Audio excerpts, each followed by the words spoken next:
Welcome to Face to Face. This is a show about change and about what's next. It's a show that wants to ask questions, peel back the layers of our average everyday experience, and go beyond scratching the surface. We interview amazing people with incredible ideas and stories who have done wild, weird, and wonderful things.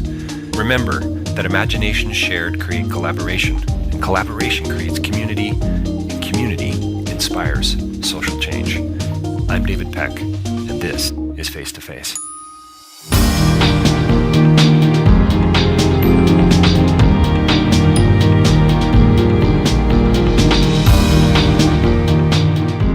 Okay, well, welcome again to Face to Face, and we've got an incredibly very special guest. An incredibly what? I'm not sure what I was going to say there, Paul, but we've got Paul Young with us here today. Thank you for joining us, Paul. You're welcome. I'm incredibly short. It's like 5'6". Maybe well, that's... It depends. I did play center in the Philippines, so. Oh, okay. Well, with the photo that we get to use on the web, that's not going to be reflected in the photo, though, is it? The incredibly short. Well, see, and I used to be a radio disc jockey too, so nobody can tell how tall you are. That's right. Well, wasn't there? As long as I do stage stuff, so that I'm the only one up there. I look taller.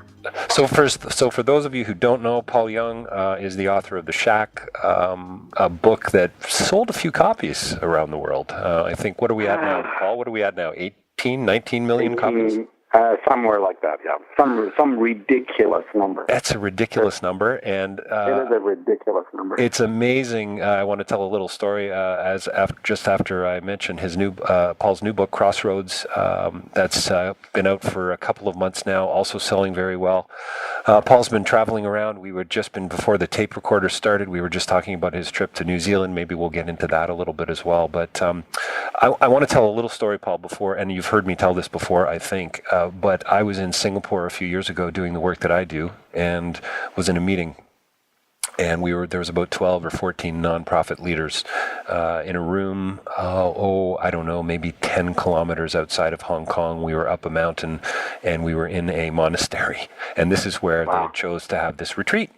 And there was about 12 or 14 people there, and we were going to be dealing with some issues in Cambodia, Vietnam, Nepal, and Thailand. And we were just talking about, extreme poverty and what the way forward was with these several different organizations. And so the guy who was leading these meetings sat us all down. We're there. People are commiserating and chatting and drinking tea and so on. And we start, and he says, okay, I want everybody to tell 3 stories that have 3 things about themselves that moments in time, books you've read, films you've seen that have changed your life. And so of this small group of people, 3 people, one from Canada, one from Singapore, and one from Thailand, all said reading The Shack. And you and I had not met each other. And what's really interesting is I had just purchased a copy of The Shack on that trip. So what would this be? Maybe 2009? When did the book come out? Yeah, that's probably 2009. Yep. Yeah, so it was shortly after the book. It wasn't long after the book came out, I don't think. But I was blown away by that. And then since then, of course, I've read lots about it. You and I have chatted. I've gotten to know you better, and I've seen the impact sort of firsthand. I'm not going to ask you such a lame question as to how does it feel to be the author of The Shack, but you've got so many stories. You've had such an incredible impact. I've seen people come up and hug you and say, "This book has changed my life." How do you handle that? How do you unpack that? You just stay inside the grace of that moment. There's no way to handle it. There's no formula for any of this stuff. Success and notoriety and all that kind of stuff is just smoke and mirrors anyway. It really is. It's just all make-believe. And as long as you don't take it serious, it doesn't become something serious. And because it easily becomes a burden or a calling or, a ministry or something even worse. And then it's all an issue. But as long as you realize, and I do, and one of the great gifts to me in all this was that from the very beginning it was obvious. Absolutely obvious that I was participating in something that was much bigger than myself. Mm-hmm. And I love the word participation, as you know. Yes. Because it's the word of relationship. It's the word of how the Father, Son, and Holy Spirit relate one to another. And God loves participation. But and I knew from the beginning. So a gift to me was this is an answer to a prayer that was, please, I'm not going to ask you to bless anything that I'm doing. If you're doing something and blessing it, and it's okay for me to participate in that, I'd be all over it, and I don't care if I'm cleaning the toilets. Seriously, I don't care. And so suddenly I'm in the middle of these conversations where it's kind of like holy ground when people let you into their stories. Sure. And they're telling you that what you participated in has changed the direction of their life, changed the paradigm of their life, the perspective of their life, has impacted their families, has impacted their relationships, has saved some of their lives in the sense that they were on the edge of the cliff and came across the shack in one form or another. And what you do is you say, I'm thankful, I'm grateful to have participated. It's such an honor to be in this holy place, and you're welcome. Yes. Because, yeah, right. God didn't write it by himself, and that's the beauty of participation. And obviously I didn't just write it by myself either. Right. The way it speaks to people is way beyond any particular intentions that I ever had. So in your new book, Crossroads, Tony, and I think I'm not exactly sure where it is in the story, but you talk about the interruptions. Oh, I know what it is. It's a C.S. Lewis quote. And it's at the beginning of a chapter, and C.S. Lewis at some point said that the interruptions are life. Yeah. And so the shack for you is a pretty big interruption, but yet you seem to have been able to see it within a really holistic, from the time that I've been able to spend with you and the conversations that we've had, a really holistic and relational way. It hasn't really, it's been way more than just an interruption for you. It really has become your life. Well, interruptions are relative, right? Yeah. Just like a crossroads is Yep. relative, because a crossroads might be the choice today to let what that person said go. Just let it go. Right. Right. Or it could be the death of someone that's close to you. And I've had 3 fairly close friends die in the last 2 weeks.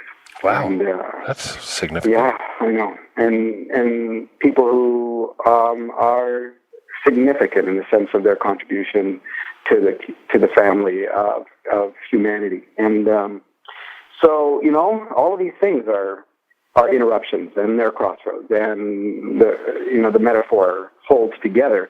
The holistic piece is that there is something clarifying about having the attitude of a child, right? Which you can't do that until your life becomes simplified in terms of trust. Right. As long as it's all this complex theology and notions of, as long as there is words that we can fill with expectations, like, empowerment or presence or calling, or, we have all these words within the faith community that are basically empty words until you fill them with a set of expectations, and then they become a legalism, right, by which to judge yourself.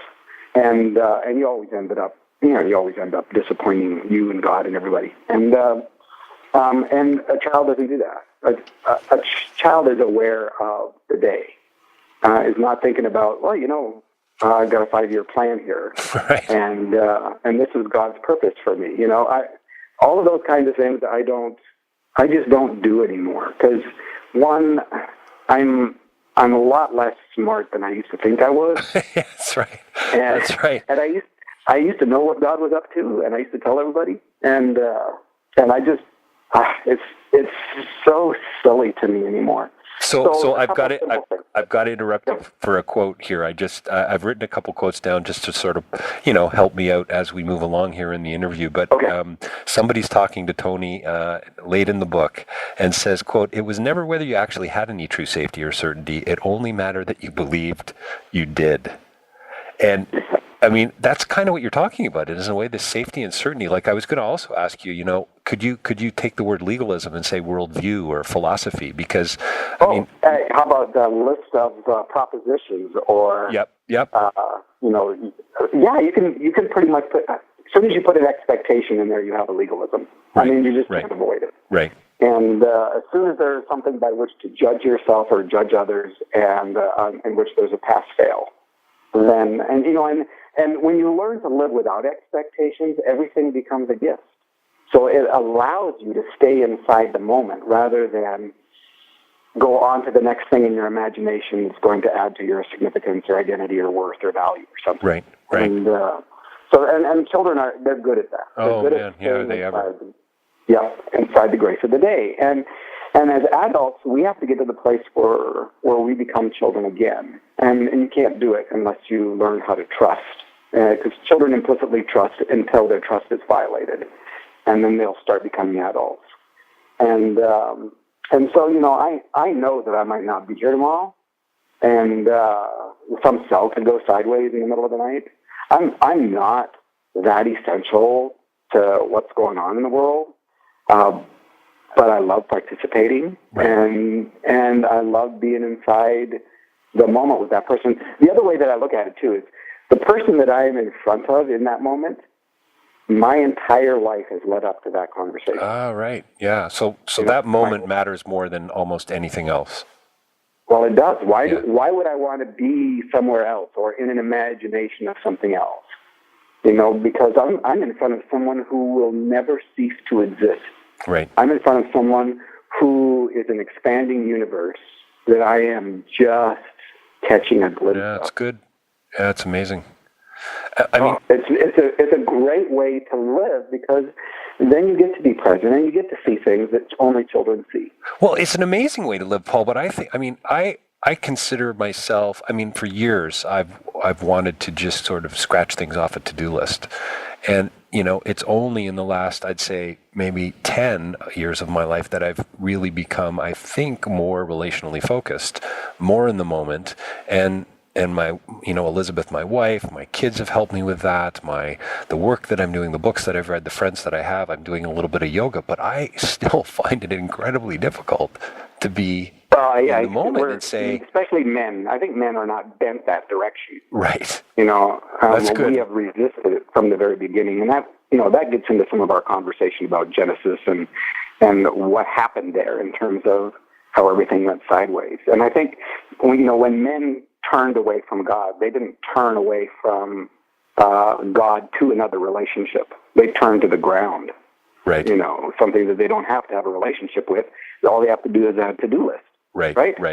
And put the fence up, dig the holes, dig the hole. put the fence post in. Yeah, whatever. Keep my neighbor from crossing over. Get the guns out, whatever, to protect my little piece of property. And then I look to derive my sense of worth, value, significance, security, meaning, purpose, and love from the works of my hands and the piece of property, the dirt that I was brought out of. So it's. And yet, at the center of everything, we know that relationship is the reality. But how easily we slip into, we would prefer theology over relationship. We would prefer presuppositions or propositional truth over relationship. We would prefer doctrine over relationship. We would prefer being right over relationship. And is that because it's just easier, do you think? Well, it's way easier. And because it doesn't expose anything. Right? It is so much safer to be in an ivory tower of some doctrinal certainty than it is in front of your wife who says, why did you do that? Right. Right. What were you thinking? Or how come you made that decision without even talking to me about it? Or, do you understand how that hurt that person? Right. God, give me the cabin in the woods because it's so much easier being holy when there's nobody else around. So don't ask me why, but for whatever reason, Spencer, my son, seven years old, has become fascinated with swearing. So his friends at school are swearing. He's seen the F word, Dad, up on the washroom. What does it mean? Can you tell me more about it? So I'm not avoiding it. And I've said to him a couple times, you know what, Spencer, when we're together as a family, let's have a conversation about that. And it's really not been me trying to avoid the conversation. So, well, I'll tell you what, Paul, he has not let it go. So we go swimming last week. It comes up again. So anyway, last night we have the conversation and so here's Dad, here's Papa Peck swearing in the kitchen at the Peck household, laying out all the swear words. It was hilarious. And I've got my 5-year-old daughter and my 7-year-old son. And I said to Elizabeth later, I said, you know what? I have no idea if that was the right thing to do, but it felt right. And intuitively, I don't want to make this some mysterious for them. And I want, it must be very peculiar for them to hear their dad speak this way. But at the same time, we had this, very long and detailed conversation about what are good words and what are bad words. Oh, man. If you go onto YouTube, there's a video out there with a Japanese professor teaching Japanese who are coming to the U.S. about how to say what the different swear words mean. Right. And how to say them properly. Well, it's hilarious. Well, this had a moment like so Victoria, after all of this, I use the F word, and then I say, guys, this is a word that we don't usually hear, et cetera, et cetera, et cetera. And as I'm speaking about it, Victoria sounds it out, and so I'm seeing my 5-year-old daughter who's eating her dippy egg with soldiers cut out of bread. Use this word. Well, I actually spit up. I laughed so hard, and it was the wrong thing to do. So I had to backpedal a little bit, and I came over and I gave her a big hug, and I said, "Oh, sweetie, I'm not laughing at you. It's just really awkward and weird for me to hear." But I guess it's a fun story, Paul. But what I'm trying to get to is actually halfway through the conversation, I went, wow, this is a little harder than I thought it was going to be. And it probably would have been a lot easier just to sort of say, you know what, guys, we're going to talk about this in a few years, and then never really talk about it.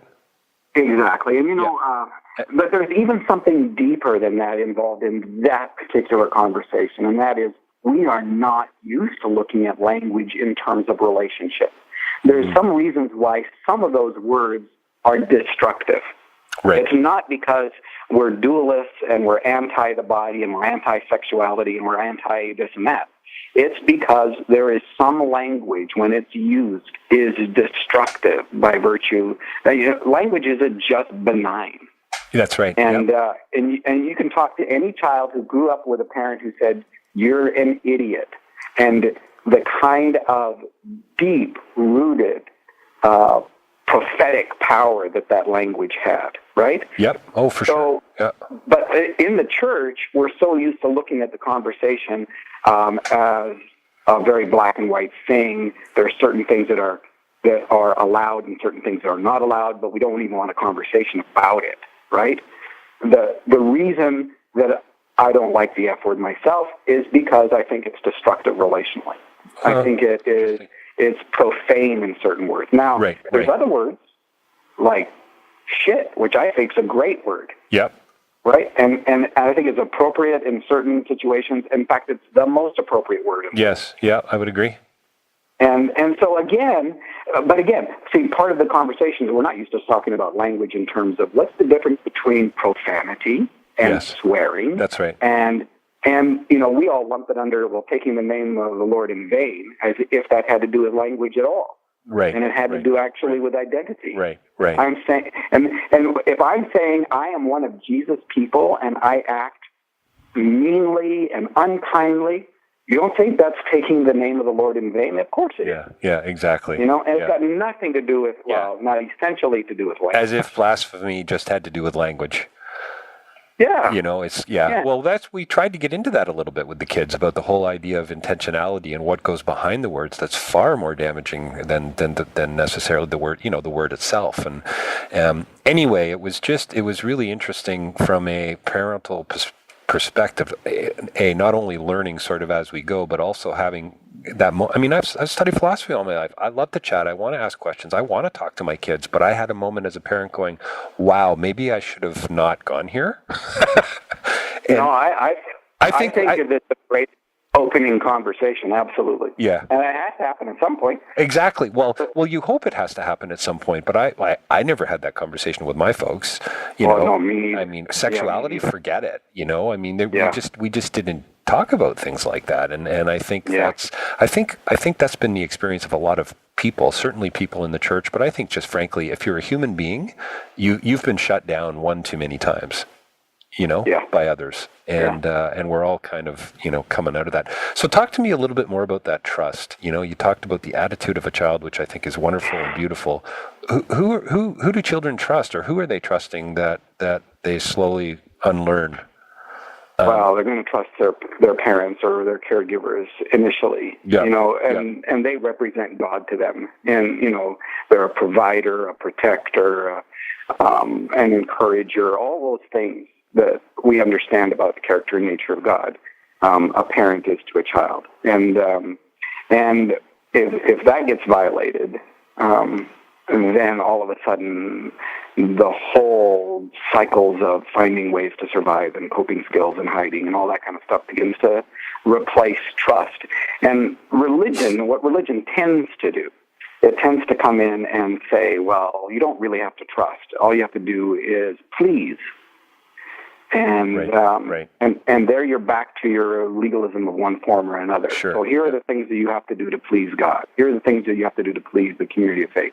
And they have a whole list of things to do to please God. And a lot of us grew up that way. We thought that spirituality was trying to find a way to please. And that's way easier in some senses than ever learning to trust. Trust is... that's relational, because trust actually involves the character of the other person. Pleasing doesn't. All you have to know is what the rules are. Right. And so, and that's why all religions fundamentally have a list of prohibitions and a list of things you're allowed to do and a list of expectations. And your sense of spirituality is linked to how good a performance you do. And then you're judged in the hierarchy of value within that particular religion, depending on how good at it you are, or how good at hiding the fact that you're not good at it. And but it's all about pleasing, which has got nothing to do with the character and nature of God. It has to do with the Book of Rules, or the sense of what is expected or what's not expected. And but learning to trust, that actually involves person and involves knowing. Well, that opens up a whole world of mystery and a whole world of messiness and a whole world of all kinds of stuff that are not. So, as you found out in your conversation with your kids. It's because now it's who they are that actually matters in the context of that conversation, not bringing some external matrix to the conversation and then trying to fit the personalities into it. Do you think, Paul, this is part of the reason why the Shack's been so successful, because that's, you kind of tried to smash that idol in a sense, and so many people have been raised with that, inside or outside of the church? Forget about the church, just as a human being, right? I think for me, a lot of it was, I finally found something that actually worked. Right. Because I spent my whole life as a religious kid, and I'm a missionary kid and a preacher's kid, and I've been inside the church, and I've done the whole thing, and it didn't work. Right. It didn't heal my heart. I just learned better ways to hide, and and it turned out that the gifts that are yours in terms of intellect or creativity or all those things actually empower you to be more religious. And hide better, and it didn't work.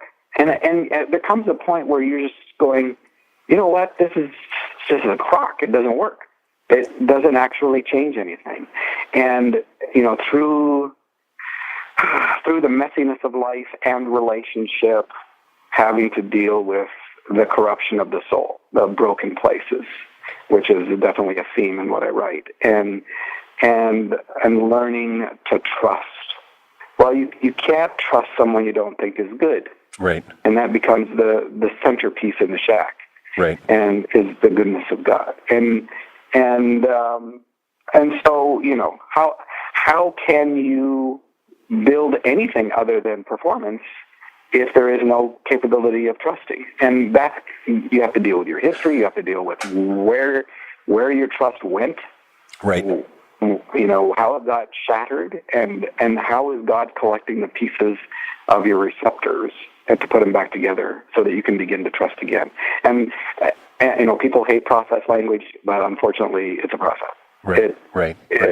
It's inside relationship, and that's what Crossroads is you get to watch it inside the confluence of relationships, because I think that's where the action really happens. How many people do you meet that you would say have a, you know, the whole distinction between comprehending something and apprehending something, and I don't want to get too academic, but how many people would you say have a misunderstanding of who you believe God to be? So more than 99%. So pretty much all of us, and that's going to have an impact on everything, isn't it? It does. It changes everything. It changes how you look at yourself, how you look at the world, how you look at, you know, what's important, what matters. It drives us into performance. It drives us into work. It drives us into all kinds of addictions. You know, and it's the breaking, the separation of the head from the heart, right, which creates that space into which all these things emerge, you know, as compensations and as painkillers and whatever. So, you know, it has a huge impact. As a person thinks in their heart, so are they.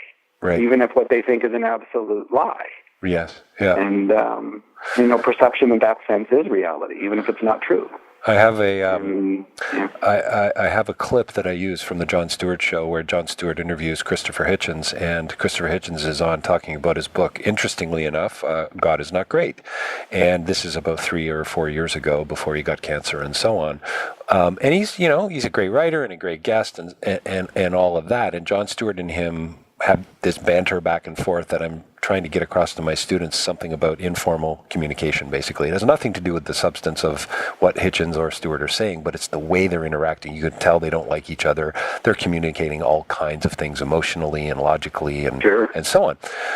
Anyway, I can't help, because I know it so well, it's about a 12-minute clip. He talks about this God that he writes about not being great in his book, and I've read the book, and I go, Chris, baby, I don't know whose God you're talking about, but it's sure not the one that I believe in.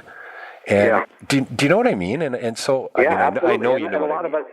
But a lot of us in the church, we grew up with that God. Well, we grew up with that God. It's like a few years ago, Philip Pullman, The Golden Compass came out, and the Catholic Church got all upset about the book because, you know, ultimately it was the role of the protagonist to kill the authority figure or to kill the authority. And I'm like, Philip, go ahead, kill that God, because I don't think anybody really should be believing in him anyway. Yeah, exactly. You know, if that's what an atheist, count me in. You know, I don't believe in that God either. I don't believe that God exists either. Right. You know, so the question, you know, it's going to come back to Jesus. It's what it's going to come back to. Right. I mean, we've got no other touchstone that we can go to other than the person of Jesus, because it's the person of Jesus who reveals the nature and the character of the Father. And, you know, who was I talking to the other day? We were talking about 1 John chapter 1, verse 5. And you know, you see these verses all your whole life, and then all of a sudden you see them.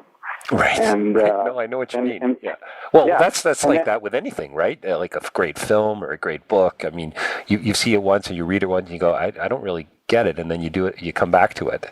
And or you see it from one angle. And I think a lot of times what happens is that, you know, we see it from the top of the other mountain, or then we go down to the valley and we look at it from there, and it looks totally different. And you just see it from a different. Well, this verse in chapter 1, when I find it here, it says, "This is the message we have heard from him," talking about Jesus, right? Yep. And so here is John. He's summing up everything, and he says, "Okay, so here is the message we heard from Jesus, and we're announcing to you." And you're thinking, okay, here it comes, right? Right. And he's referring to this being with Jesus for 3.5 years, this whole time, the passion, everything else. And here's what he says. Here is what we heard, and we're announcing to you, that God is light, and in him there is no darkness at all. That's stunning. Yeah. I mean, if you really if you really step back, it's kind of like Aristotle's unmoved mover at that point, right? You've got to go all the way back, and you've got to just repackage everything now. In fact, don't repackage it; just unpack it in a whole new way. Yeah. Because what he's saying is that here's what Jesus was telling us: you can trust God. So There's no darkness in Him. how the heck do people who believe in this God get that message? I mean, message out. You talk to people like, you see somebody like a Chris Hitchens, these people who are being listened to in our popular culture, who are writing about a God, frankly, that died hundreds of years ago. Still very much. Here's what you do. Start a ministry. Package it up. Put it into 5 steps or something. Right. How you do it is by incarnational reality. It's by living this out inside the world that you're in. And you don't worry about how it all works together and how the purposes end up. Right. Right. And that's, as soon as you start trying to package and purpose everything, you're going to end up becoming an adult again. Right. And, right.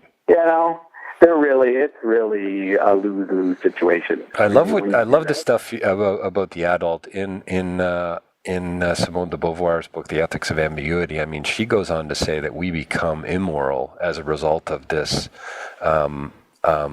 stepping outside of this umbrella of protection that we have, that our parents share with us. And I think ultimately it's a trust issue. And so it is a trust issue. Yeah, and at some point in our lives, she says, we realize that we've been, and I love this phrase, thrown into a world not of our own making. And we kind of have a holy shit moment, Paul, and we say as kids, and I come back to this with my students, and I often bring it up in conversation, but wow, these people lied to us. And now what? Yeah. And now how do we it wasn't even that they intended to. No, they didn't intend. No. On the damage that exactly. was put on them. That's right. It wasn't even an intentional lie. It's just this is the way things have played out, and here's where we are now. Yeah. Yeah, and yet you step back and you go, but it's not a surprise.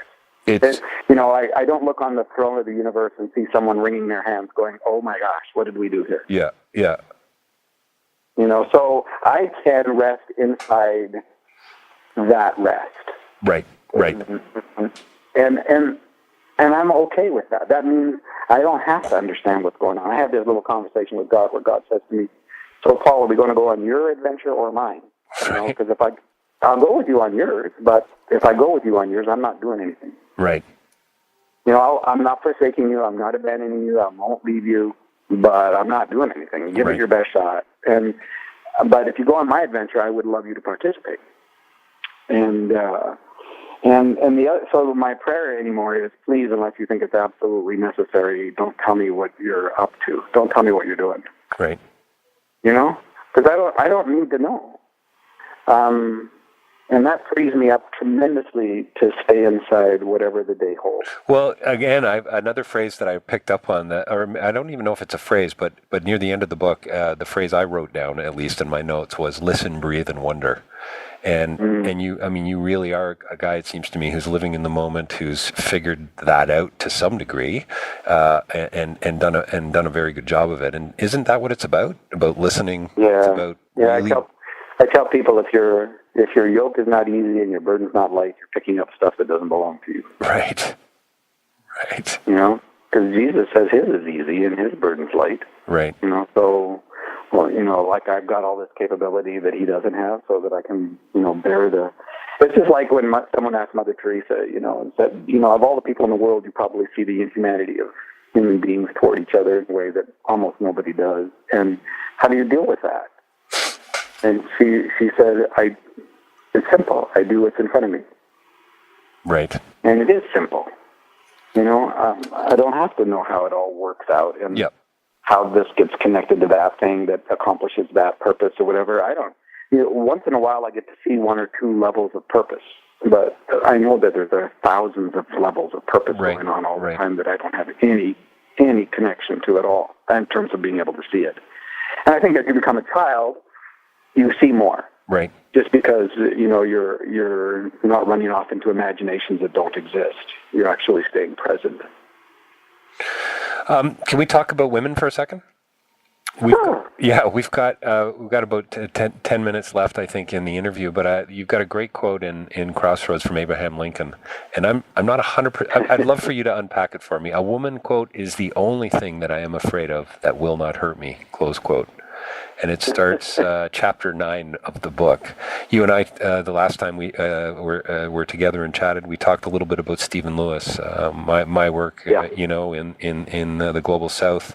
Right. Never mind the global His book's South. sitting right here on my desk. Race Against Time, a book that if you hadn't read, folks, you must run to your store and buy it. It's absolutely brilliant. And two of the things that he talks about as being kind of, I would say, the silver bullets, for development of any kind for the West and the East is in the North and the South is gender justice of various kinds and also education. Yeah. And I just wondered if you could talk a little bit more. I mean, you've got really strong female characters in all of your books, and there's a sense in which gender is playing. I mean, God is a woman in the shack. Yeah. So obviously the shack. Obviously very conscious on your part. Very conscious. Yeah. And you grow up in the church, you learn all kinds of questions you're not allowed to ask. Right. And so you backshelve them, or you have them in little conversations with people that are total strangers because they're safer, and because they're not going to turn you in. And right. So my writing tends to be more exploratory rather than agenda driven, and it's just like I got a guy that's doing leaves right outside my window. Hold on. Doing weed right outside your window? No, leaves. Oh, leaves. You said you better inhale more there, Paul. Oh, no. Never understood that stuff. So even though they have it legal in Washington and Colorado now, although it's a federal offense, it's not a state one. Which is weird. That's such an anomaly anyway. So one of the questions that I grew up asking, because frankly, most of the damage in my world came from men. And I found that to be generally true. Right. That most of the damage in the world comes from men. And I also, you start looking at the statistics, you start looking at prison population, you start looking at abuse, you start looking at religious systems, and they're all geared in opposition to women, fundamentally. And so one of the things that I explored was, so if men as a gender are so much more messed up than women, which is easy to show, how come they're in charge?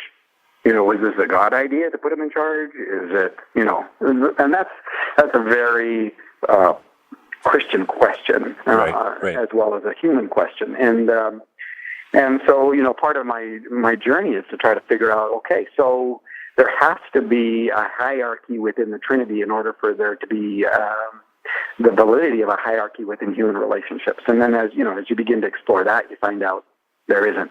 There is no hierarchy. In fact, every major faith historically, in Christian, Orthodox, Catholic, they've all agreed that the eternal subordination of the Son to the Father is heresy. And so, they've all come out and said hierarchy is not true. And so if there's no hierarchy, then you have this circle, this perichoretic dance within the nature of the Father, Son, and Holy Spirit, and it's relational in nature. Well, what does that say? And then what does that say about the matrix that we've created? And I think a lot of what we've done is to create some form of paradigm and then tried to fit human beings into it. I think most of the literature that is written inside the faith community is the development of a matrix within which to shove human beings into. That's a pretty funny notion, but I think it's bang on. Well, let me explain one of them, and that's the word "shove" too just makes it so much more impactful. Yeah, and you take marriage. We've created an understanding of marriage that's a matrix external to ourselves. And just like when Jesus shows up and he says, look, man wasn't made for the Sabbath. The human race wasn't, the human being was not made for the Sabbath. The Sabbath was made for the human being. That is an absolute violation of matrix. Right. Right. Because see, we have a matrix about Sabbath that now we've got to fit the human being into. Right. And therefore there are roles, things you're allowed to do, not allowed to do, all kinds of things that have really nothing to do with that human being. It's just that the matrix is what matters. And so we've done the same with marriage, we've done the same with church, we've done, you start looking at the implications for this, it's everywhere. And gender justice is right at the core of it. I think it's the first thing that goes sideways in Genesis. And God says this is exactly what's going to happen because of your movement towards independence. Is you're going to end up with this huge damage between the genders. And the woman's going to look to relationship to find identity, worth, value, significance, security, meaning, purpose, love. And the man's going to look to the ground and the works of his hands. So often when we talk about gender justice, we think about, that's something that we've got to do in the global south. That's something we've got to do in the majority world. But would you say that we're a long way away from that here in our culture as well? Oh, everywhere. We are a long ways away from it, period. And especially when you get into religious environments of any sort. Because, from Genesis, if you look at it, I think accurately, what you have in Genesis is you have God and the woman on one side of the table and the accuser, Lucifer, and the man on the other side of the table. And you have a history. And you know this. If you, I was with a group of men who are trying to help some of the Congo situation, and I mean, some of the militias are just demonically empowered in the most destructive sense of the word. Mm-hmm. And whenever that happens, the atrocities against women just get bigger and bigger and more obvious. And they were working with 100 women who were tied to trees and raped 100 times a day. All of them who need reconstructive surgery. It's just mind-boggling. How do you even react and respond to that, going to bed tonight, knowing that kind of stuff's going on in the world? It's just, it's truly mind-boggling. You go back to saying, all right, there's a couple things that are absolutely true. One is God is light, and in him there's no darkness at all. So this is not God bringing to the table. The reason that this evil exists, partly, as odd as it sounds, is because God has a huge respect for the human creation, a way bigger respect than we do for each other. We want to go in there and just, be retributive and punish and control. Right. And God is saying, no, I have way more respect for you than that. I'm not going to go in there and make your choices for you. I will climb into the midst of this loss. And together, let's see what we can build out of it. But so one is God is good all the time. And the second thing is I go back to doing what's in front of me, right? Within the context of that, I trust that the Holy Spirit will weave my life into purposes that, because, this kind of a burden for gender justice, that is God's burden that God has shared with me. And so I don't bear that by myself. And how that works out, I trust in terms of God's ability and purpose to somehow, in whatever way that I can be involved and participate in that. But I don't want to participate in it in and of myself. I don't want it to become my adventure. And so that's, that gives me freedom to grieve. Right. I feel these things very deeply. And at the same time, it gives me the ability to be present to my grandchild, who is right in front of me, and to, like in the help, to say, you are important, you are kind, you are good. Right. And the very things that women are told that they're not. They're told, oh, no, you're just not skinny enough, you're not, good looking enough, you need whatever, you're not smart enough, whatever. And so, right in front of me is opportunities all the time to begin to build in the realities of this understanding that we stand face to face. There is no hierarchy of value here, and that, when there was enmity that was placed between the accuser and the woman and her seed and his, that enmity gives women a profound sense of what's real and right and relationally true, and we've shut that voice off. And when you say we get, the more we shut it off. Right, and when you say we as men, right? Yeah, and our systems do. I mean, we train women to. That's right. That's what I was going to say. Bow to the same matrix. Yeah. You know, and so they feel guilty for being. Yeah, what's that great line from Usual Suspects? The greatest trick the devil ever played was convincing people that he didn't exist. Exactly. Screwtape letters. Yeah, exactly. Yeah. So we're pretty much near the end of our time together, but I wanted to ask you a question that I'm a huge fan of Oscar Wilde, and have been for many years. Many years, Paul. And I mean, I laughed out loud and just got a warm feeling. I mean, right at the beginning of your book, when you talk about some of the books that this main actor, the main character in the story, has on his shelf, and the picture of Dorian Gray. It's one of those books. It's one of my favorite novels. It's up there for me with Frankenstein and Tess of D'Urberville's. You know, I mean, it's just brilliant. It was, and it was such a self-telling story of himself. Phenomenally insightful, and and it's all about brilliant piece of work, and all about incremental change, right? Which is kind of what one of my projects is becoming about. I'm this idea of little things making a big difference, of your idea of living in the moment, of being, listening, breathing, and wondering, and these interruptions. Hang on, they're not interruptions, guys. This is what life is all about. This is this crazy, beautiful world that we call life. I think there's something. I need to go back to Dorian Gray and read it again. I saw a couple of years ago. We saw Elizabeth and I got to see a few plays, Oscar Wilde plays that were being done here at the Shaw Festival, and it's just so delightful. He really is. He's brilliant, incredibly insightful. And I'm going to close with a quote by him. And I think it relates to what you're up to, what your project's all about, what your writing's been about, what your participation and your relationships are all about. And the quote is this, quote, "An idea that is not dangerous is unworthy of being called an idea at all." Close quote. That's Oscar. Isn't that beautiful? It is. Yeah. It is beautiful. Yeah. And he's absolutely right. Yeah. And it's really a compliment when somebody says, you're kind of dangerous. It's kind of like Aslan. Aslan, he's good, but he's not tame. Yes. What is there anything, just as we say, and here, is there anything you want to push, Paul, or your website, anything at all? Oh. No? Nah. You can always, if you want to find it, you can always find it. You can, guys, you can find them online if you really want them. Yeah.